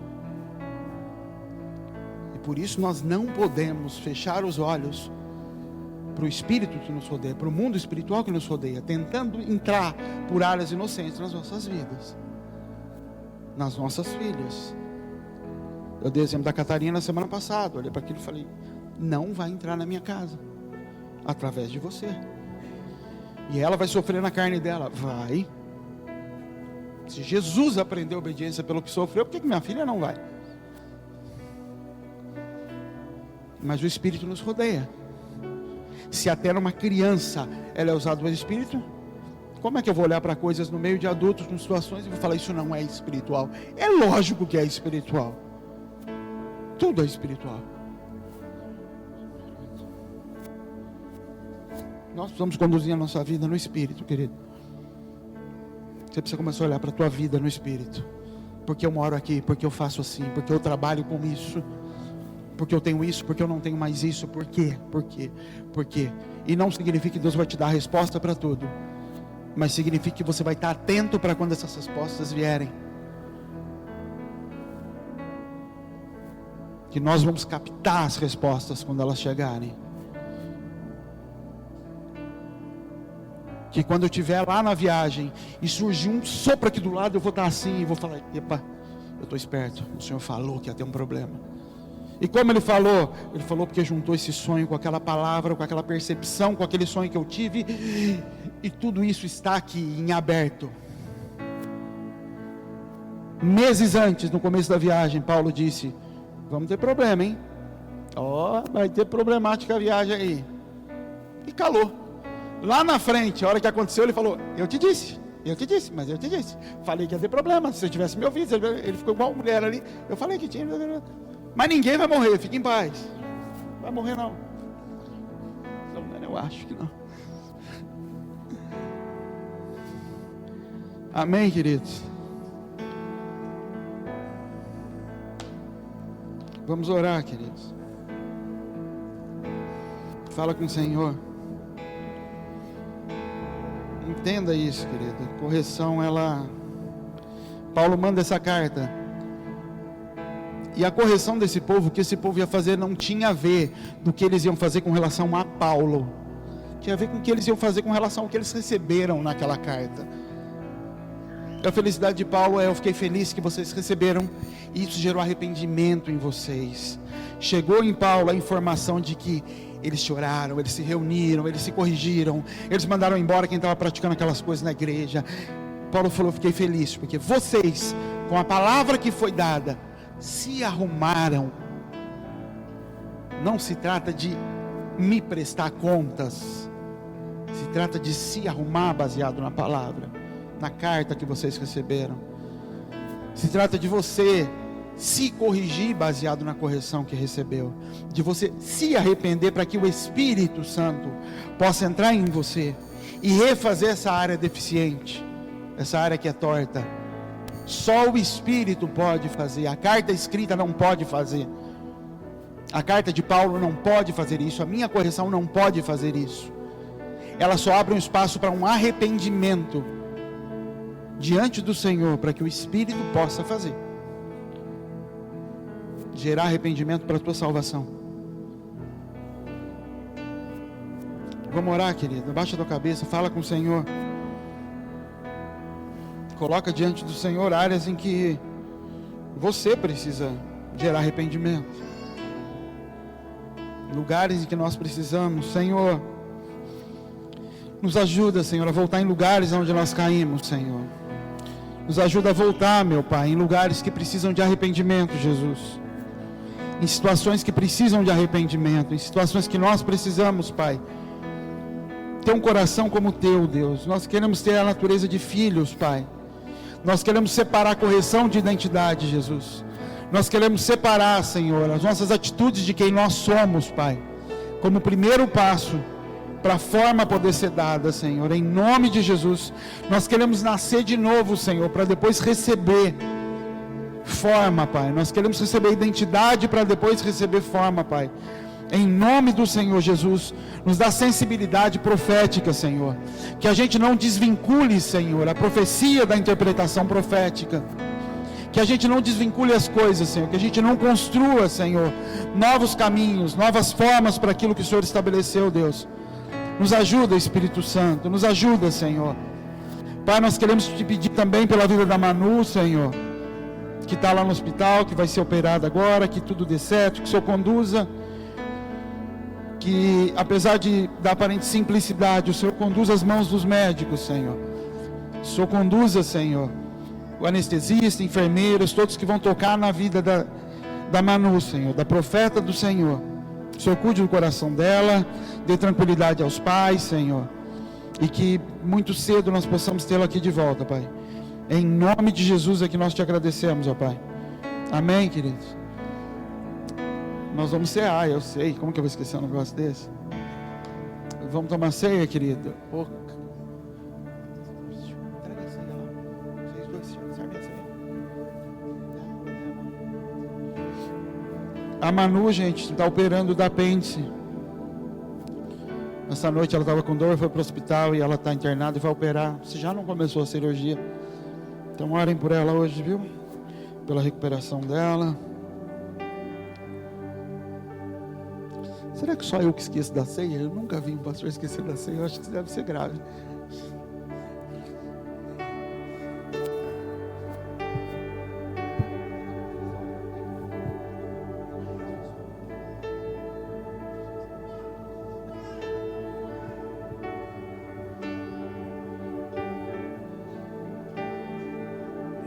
Existe Rei, Senhor,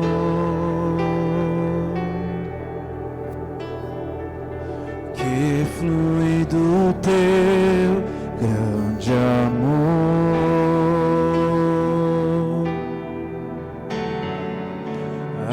águas que correm do trono,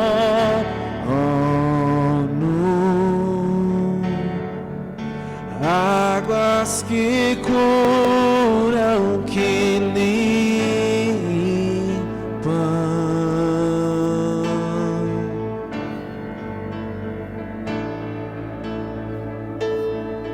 por onde o rio passar,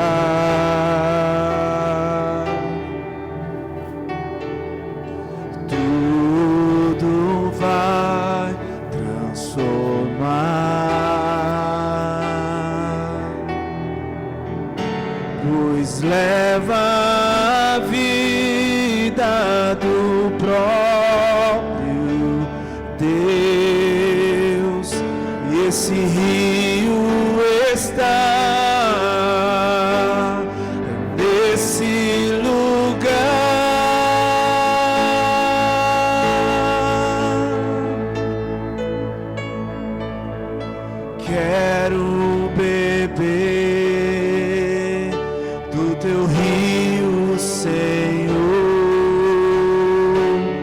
sacia minha sede, lava o meu interior.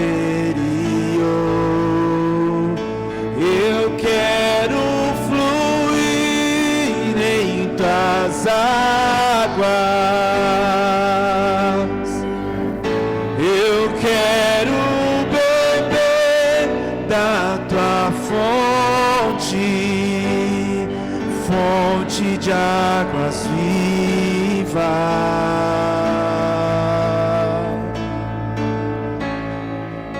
Tu és a fonte, Senhor.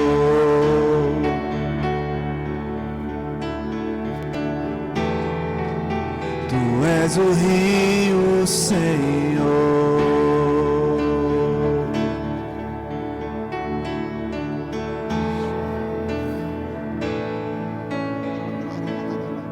Quero beber do teu rio, Senhor. Sacia minha sede, lava o meu interior. Eu quero fluir em tuas águas.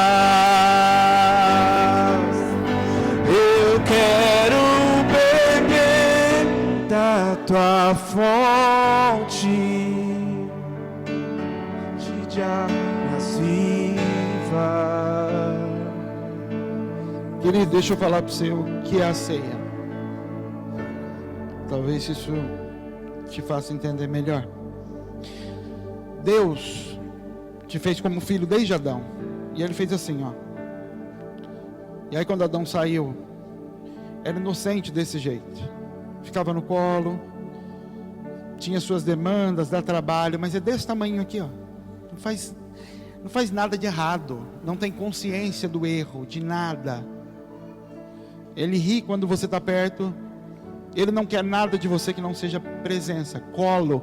Ele chora porque ele quer colo, ele não quer ficar longe de jeito nenhum, só quer colo.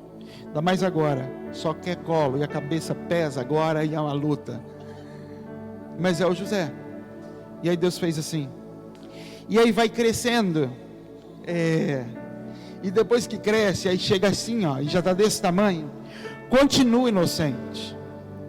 Erra, mas erra sem saber que está errando. Está sendo influenciada por espírito ela já tem um nível de liberdade. Então já tem o diabo tentando tocar na natureza dela e usar a natureza dela para nos tocar, para tocar no ambiente. Mas vai sendo corrigido e vai andando. Mas não é responsável pelos próprios erros. Deus não cobra dela, eu não cobro dela os erros. Se eu chego em casa e a casa está uma gritaria com ela, eu não cobro dela, eu cobro da Bel. Você é o governo desse lugar. Se essa casa é uma gritaria, é você quem tem que estabelecer a paz. Ela ainda é inocente. Eu não cobro dela, eu não espero que ela pague preço, que ela pague culpa por isso. Aí depois ela já cresceu e ela chega aqui, ó. E aqui ela já tem um nível maior de conhecimento, do que fazer, de como fazer, mas ela ainda não é responsável, porque ela ainda está debaixo da minha correção. Ela ainda está num lugar que a minha vara alcança ela. Ela está num lugar de temor que ela não foge da minha vara, em que eu levanto a vara e ela se cala diante dessa vara. E por isso ela também não é julgada pelos erros da casa. Ela não morre pelos erros da casa. Mas aí ela chega aqui. José, Catarina e Helena tem uma árvore diante deles, que eles passam perto, às vezes vai lá, puxa um fruto, até come de algum fruto. Mas isso não gera condenação para minha casa. Isso não gera condenação para ela quando ela come do fruto. Quando a Catarina come do fruto da desobediência, não gera condenação para a Catarina, ela não morre. Quando ela come do fruto, não gera condenação para ela, ela não morre. Ela pode ser a filha mais desobediente com 7 anos que existe. Se hoje o Senhor ceifar a vida dela, ela está de volta no Senhor. porque ela ainda não tem autoridade sobre a vida dela. Mas quando ela chega na idade da Clara, e a Clara vai e come desse fruto, o pai perdeu o filho. Deus gerou um filho. Nessa idade ele tinha aqueles comportamentos que eu te falei. Aí ele chegou aqui e mudou os comportamentos. Continua sendo filho, tendo colo aqui. O pai continua tendo ele no colo. Mas quando chegava nessa idade, esse filho não conseguia deixar de tocar na árvore.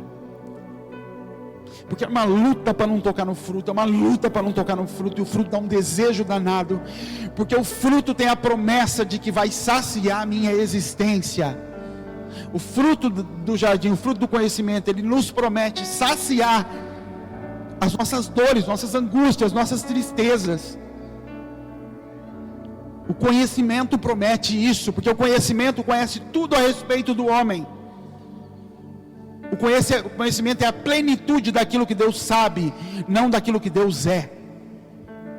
Então o fruto do conhecimento nos promete plenitude da sua dor, da minha dor, da dor dele, que são dores diferentes. Nós queremos. E a história de Deus com a humanidade foi perder os seus filhos sempre que eles chegassem na umidade de juízo. Então Deus cansou de fazer filho, pegar no colo, ensinar a andar como a Catarina, brincar com eles e depois ver esses filhos sendo condenados ao inferno. A história de Deus era essa. Cria o filho, usamos, ensina a correr, eles crescem e se prostituem com conhecimento. E ele cansou de perder filhos, e ele cansou de ver filhos morrendo, e falou: quem é que vai dar um jeito nisso? Até que Jesus falou assim: eu vou dar um jeito para que o Senhor possa desfrutar dos seus filhos para mais do que uma geração, para que essa daqui possa ser digna de reproduzir um outro filho. Que o Senhor não tenha que depender de um Abraão ficar gerando filho ali e dando um livro na mão deles, para que ela possa chegar no lugar que Adão não chegou, o lugar da multiplicação, para que ela possa reproduzir para uma geração seguinte. Jesus é o elo que vem e fala: eu vou fazer isso. Como? Eu vou chegar na idade dela e vou lutar com todas as minhas forças para não comer o fruto. Eu vou padecer para não comer o fruto. E aí quando eu morrer injustamente, porque Deus perdendo os seus filhos na idade da razão, era justo, porque eles estavam quebrando as leis. Mas quando um morre injustamente, porque ele não quebrou a lei, é como se o diabo tivesse pecado. O diabo pecou, o diabo quebrou a lei agora. Ele matou um inocente. Isso é o sacrifício de Jesus. É a possibilidade que nós podemos nascer em Jesus, aprender a andar em Jesus, crescer em Jesus e chegar na idade de juízo em que o Senhor nos coloca diante de Satanás, como colocou Jesus diante do diabo, e a gente consiga vencer e cumprir aquilo que ele falou. É para isso que Jesus morreu. É por isso que você toma essa ceia hoje, porque ele espera que você não só venha para a igreja e nasça em Jesus, mas que você possa passar por todas as etapas, e quando você for empurrado para vai lá, você consiga ir lá e vencer, como Jesus venceu. Que você não escolha pelo conhecimento para gerar essa satisfação, esse buraco que todos nós temos dentro de nós. Todos nós, eu, você, todo mundo que tem um buraco que precisa ser saciado. Buraco de aprovação, de aceitação, de dinheiro, de segurança financeira, de paz. Todo mundo tem um buraco aí. E o mundo te oferece uma árvore de conhecimento. Vá por esse caminho aqui que você vai conseguir. E é um caminho vazio. Você não consegue.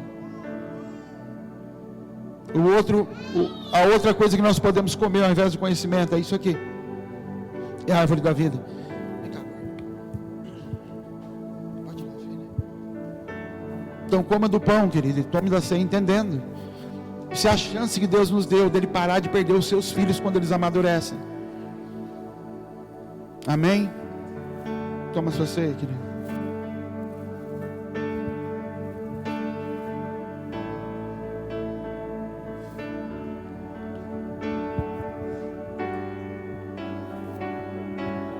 O Senhor não tem alegria na morte dos seus filhos.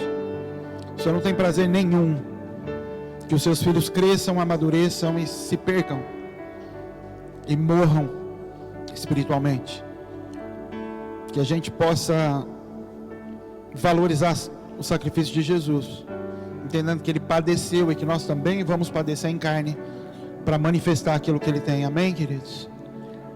Que Deus abençoe a cada um de vocês. Vá em paz.